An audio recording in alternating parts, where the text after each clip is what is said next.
My name is David29Sunset, and this is the Kids Popcorn Podcast, where we talk to interesting people about movies they watched as kids and kids' movies they find interesting as adults. For this episode, my guest is Xandra Grayson, co-host of the Culture Junkie podcast. Thank you for being here. Oh, I'm so excited to talk about movies with you today. Let's start out by asking you, can you tell us a little bit about yourself and where you're from? Well, I'm from Canada, and I live in Toronto, Ontario is how the locals say it. Toronto is how everybody else says it. I've been all over Canada, West Coast, up in Quebec, and settled down in Toronto, and I love it very much. It's a great city. So before we get into asking you about movies from your childhood, etc., just a little bit of setting here. Do you feel like, and this is something I often think about when I've spoken to a few Canadians in the past, do you feel that growing up you were absorbing American culture, or were you more priority Canadian culture growing up? Well, that's a good question. I gotta be honest, I absorbed a lot of media as a kid. We watched movies voraciously. We loved eating them all up, just watching everything. My father and mother were very much into media. They liked live plays and they loved taking me to movies. And then of course the VCR was invented and we had a smorgasbord of movies. So we were very lucky in that way that we were encouraged to watch a lot of movies as kids and enjoy that as a community. I have a lot of siblings. So together we could enjoy that with each other as a family and as siblings together. And to your question, I think it would be a very equal setting because obviously the American movie industry is huge compared to the Canadian movie industry and media industry in general. But I look back and so many of my memories are of local Canadian shows, television, and movies. So, and I think about, I talk about it with my husband all the time. We talk about, what do you remember as a kid? And we're just interested because he's about a bit older than me. So he's more of a Gen X and I'm a 1980s baby. So we like to sort of look at the different media from the time and compare and contrast.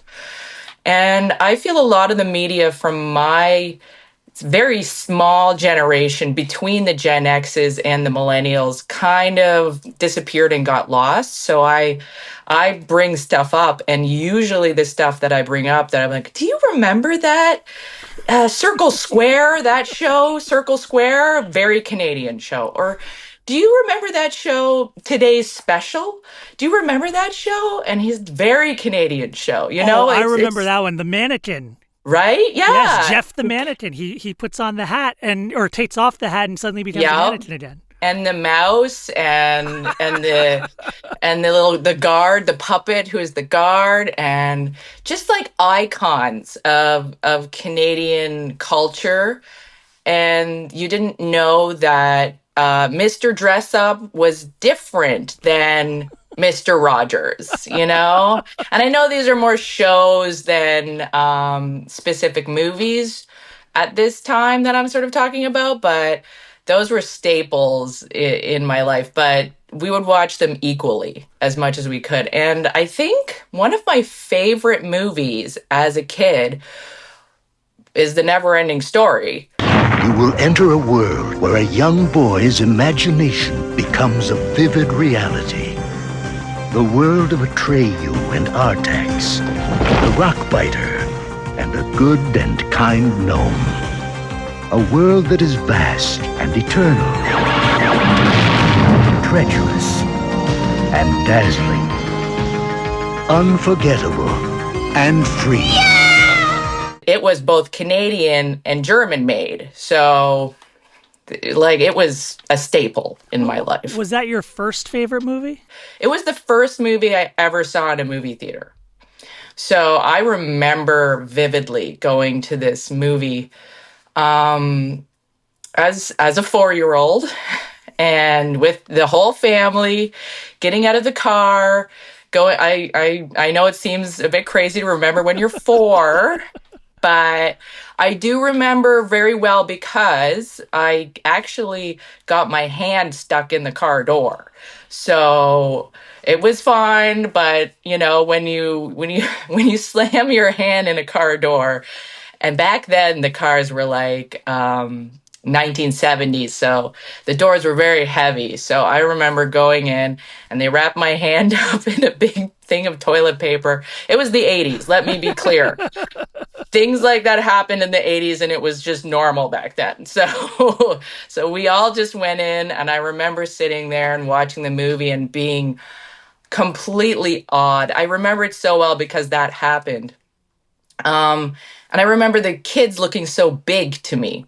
They looked like adults almost, like, well, not adults, but they looked like big kids. And the adults in the movies were ethereal. They were on the racing snail, the bat, just trying to capture what's going on with these people. And then Atreyu was like a big kid, and he was taking over, and he knew how to be a leader. He was the leader of his tribe, and he was like near my age, and I could really kind of relate to him. As a 4-year-old, I was really looking up to him.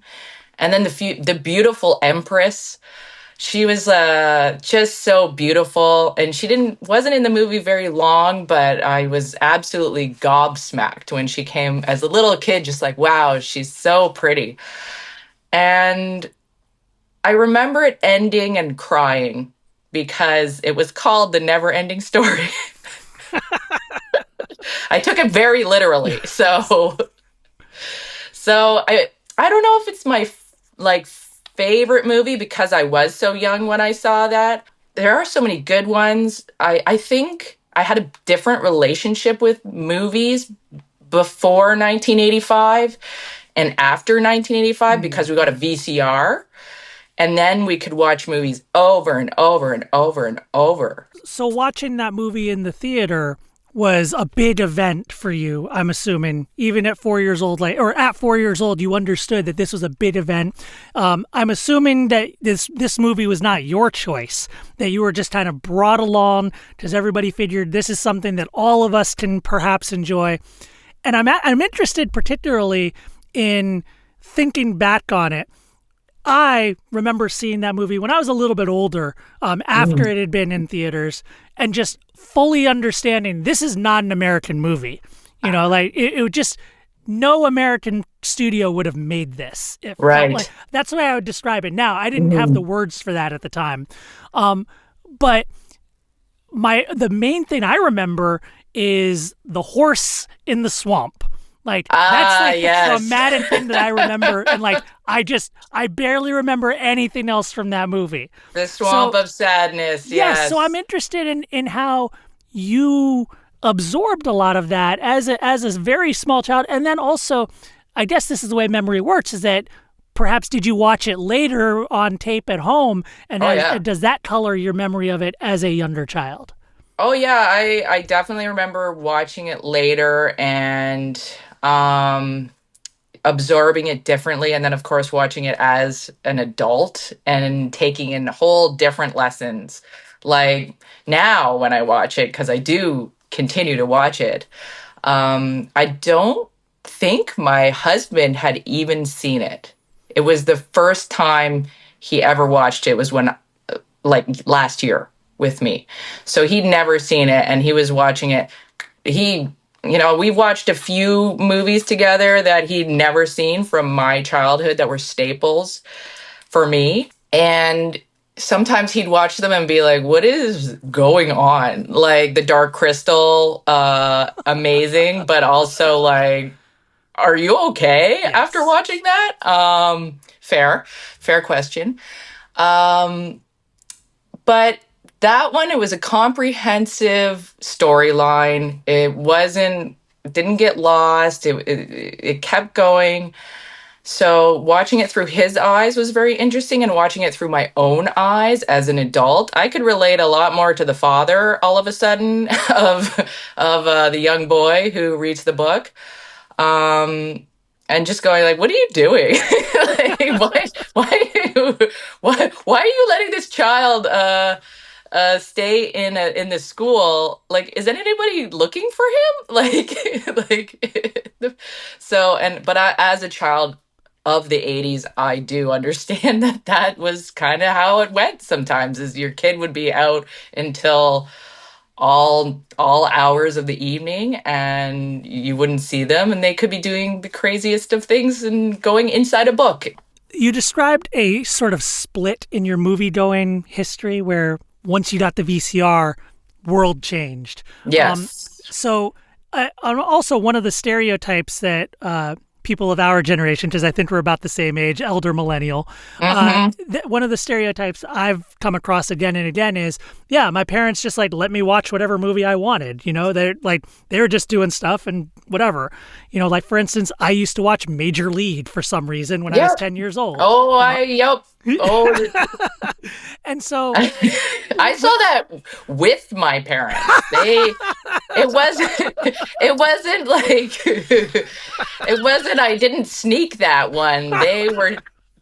There wasn't a lot of definition, or there wasn't delineation between kids movies and adult movies very much in my parents' minds, and I think for a lot of people back then. So, and it wasn't that there weren't kids movies, it's just that we're watching a movie. Yeah, the difference between a PG movie as you understand it today versus a PG-13 versus even a few R movies, the differences weren't as clear as they are now. Yes, yeah, very much so. I often look back on like Beetlejuice, for example. I saw that when I think it came out in 89 or something around there. Anyway, late 80s. Their house is being haunted by the living. Maybe the house could use a little remodeling. And they can't scare them into leaving. They're dead. It's a little late to be neurotic. So they're calling on Beetlejuice. Beetlejuice!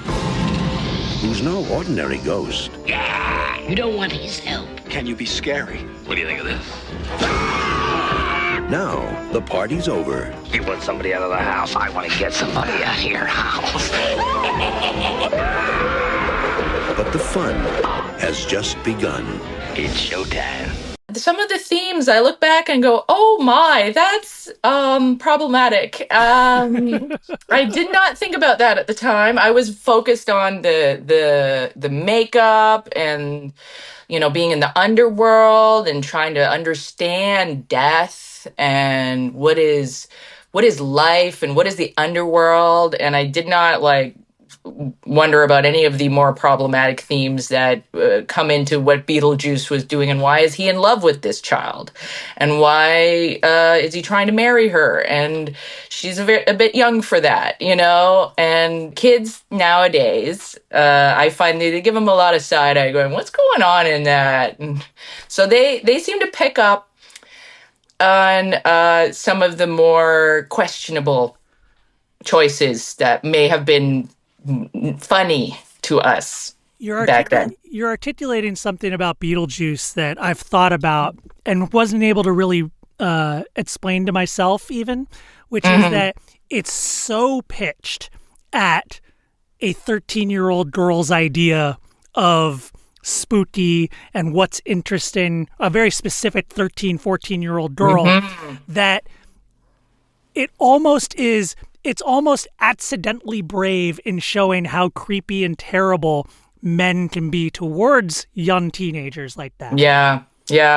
And I don't know, I don't think I got that when I was a 13-year-old girl. I could relate too much to being that girl, and so it was a bit more normalized for me back then. Whereas now when I'm older, I look back and go, ooh, that might not be.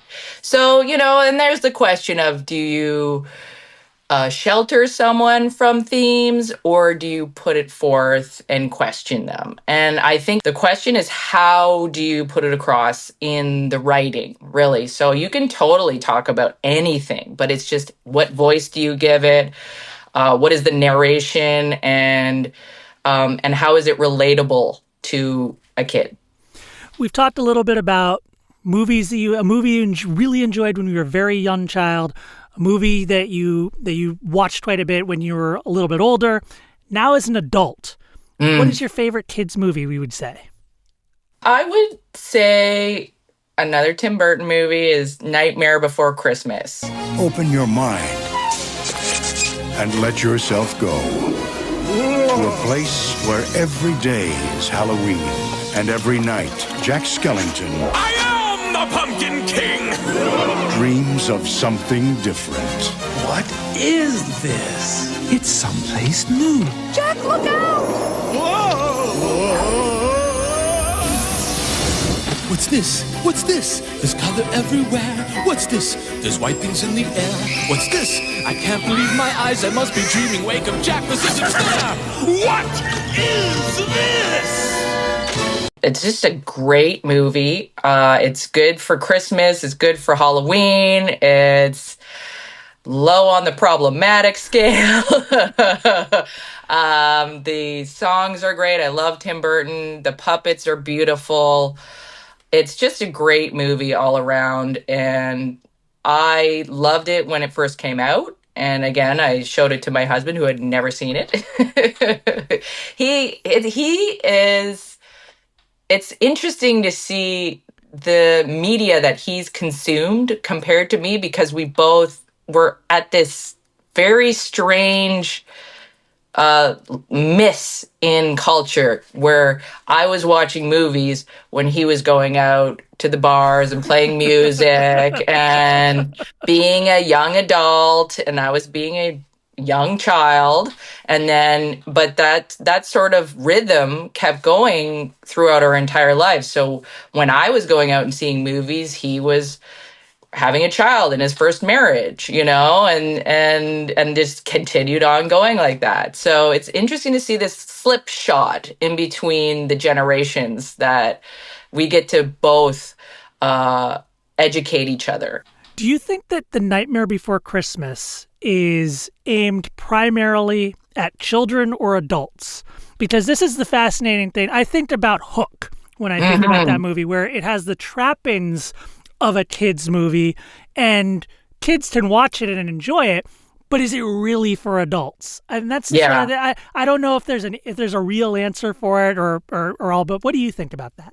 That is a good question, because I do wonder when that advent started coming in, because I remember when I was a kid, there was movies that were for kids, and as an adult, you go to the theater and you just sit there and be like, oh my goodness. and then there was a moment when it feels like, well, we're going to make this for kids, but we're also going to make this funny and enjoyable and whatever for adults, so that it's for both. And I'm not sure when that started happening, but I do remember there was a bit of a movement of, let's all go, and this whole movie is for you, but you're going to grow up and you're going to experience it in a whole different way. And they're both valid. And I think A Nightmare Before Christmas was solidly within that zone, where you can appreciate it from both perspectives. Is there a kids movie that you did not see as a child, but now you wish you had? Oh, there's so many of them. And it ranges. I saw so many movies as a kid that it's hard to pick one from my childhood that I missed. But I can definitely, like Princess Mononoke, Howling's Castle, like Tangled and Brave. I think I was hungry for more strong, precocious, little girl characters who were just doing stuff. I really enjoyed Belle in Beauty and the Beast, because I felt very strongly that I could relate to her, because she loved books, she loved reading. She wanted to do her own thing. She was concerned for her family and her father and her townspeople. But then she kind of got trapped in a tower, and the only way she could escape was by falling in love with this guy who trapped her in a tower. So it was started off really good, and then it lost a bit of its oomph there. Yeah, Merida in Brave, like, as long as we're going to go down this road, like, she's the one that I feel like I really wish the movie had done better in the broader culture, because it really is one of those movies where that explicitly rejects the previous notions of a princess. You've got Disney doing movies like Moana where she's insisting, I'm not actually a princess, those sorts of things. But Merida really is thematically and in the plot explicitly saying to everybody, like, why do you want me to be your idea of what a princess should be? Yeah. And I would say Frozen too, a little bit. The sisters and their relationship. It's great to see the characters having that relationship and that dynamic as well. But the rejection of the princess and the acceptance and the wholeheartedly bringing in who am I discovery of your identity aside from what you're told to be. That was the thing. I remember as a kid, there wasn't a lot of things that I could relate to other than princesses, so I would just relate to the boys. I would just relate to, Indiana Jones, Batman. I would relate to Batman instead of Catwoman. Not just because he's the protagonist, the main character. I didn't really relate to any of the, female characters that were subsidiary to the main character. So I would always just put myself in the main protagonist, even if it was a man or a boy.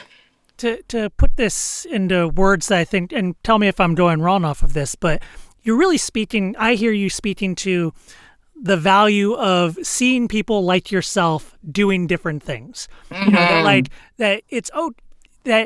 there's kind of a signal if there's a woman who's really good at making things and has a giant cave and has a whole bunch of stuff that, like, mechanical stuff in there, and also is not particularly okay with herself right now. Like is taking out anger or something.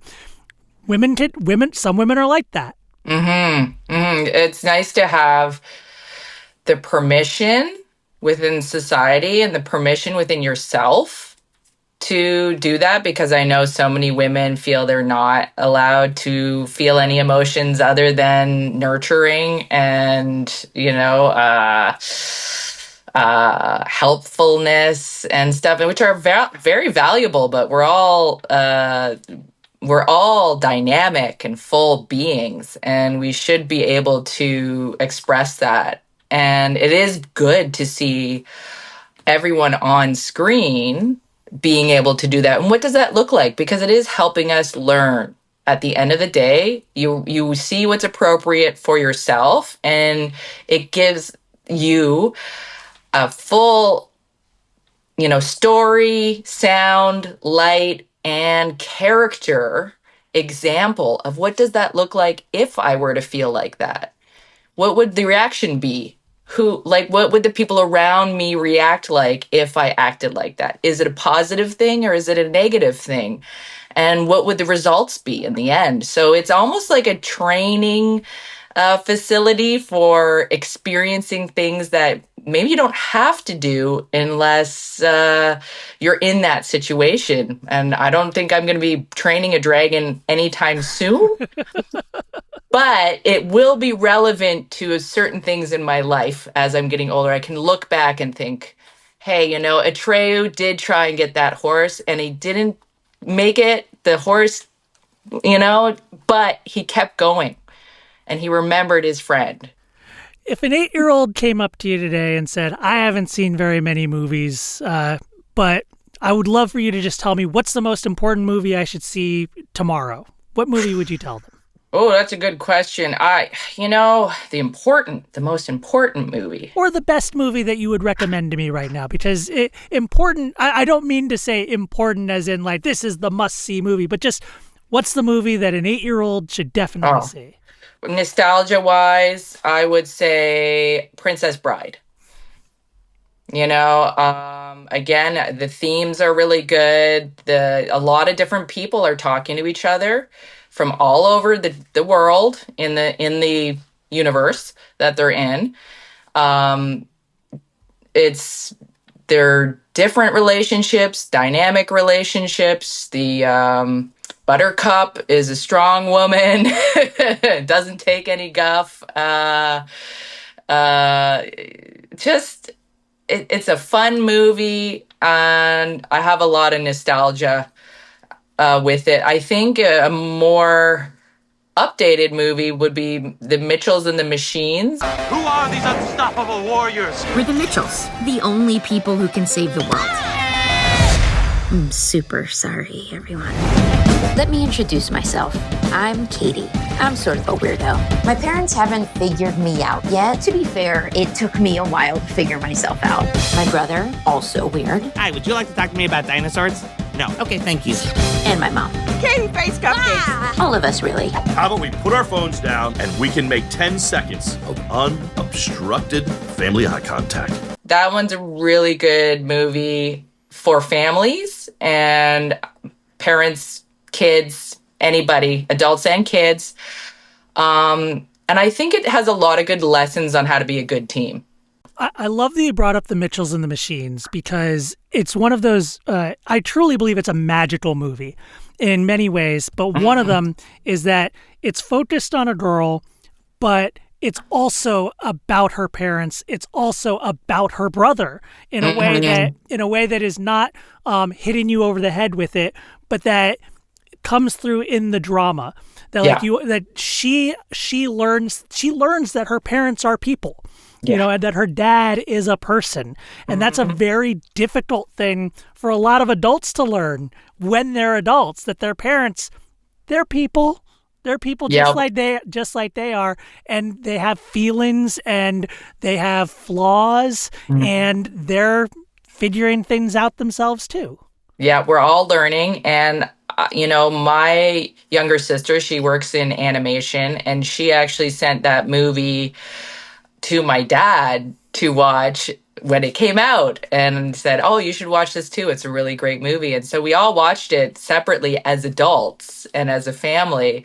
And I think that would be another movie I would have liked to have seen as a kid if it had been back then. But I think you can get so much out of it as a kid, as a tween, as a teenager, as a 20-year-old, and then as a parent yourself. I think you can watch that movie probably 15 times and get something different out of it. And that's the value of that kind of media. Xandra, thank you so much for coming on with me to talk about these movies and your childhood. It's been a pleasure. Yeah, thank you for having me. Can you tell listeners again where to find you and what projects you're working on? Well, you can check out the Culture Junkie podcast. We are on YouTube. Check out Culture Junkie or www.culturejunkie.ca. My name is David 29 Sunset, and this is the Kids Popcorn Podcast. You can find more episodes and subscribe at popcorn.29sunset.com or wherever you get your podcasts.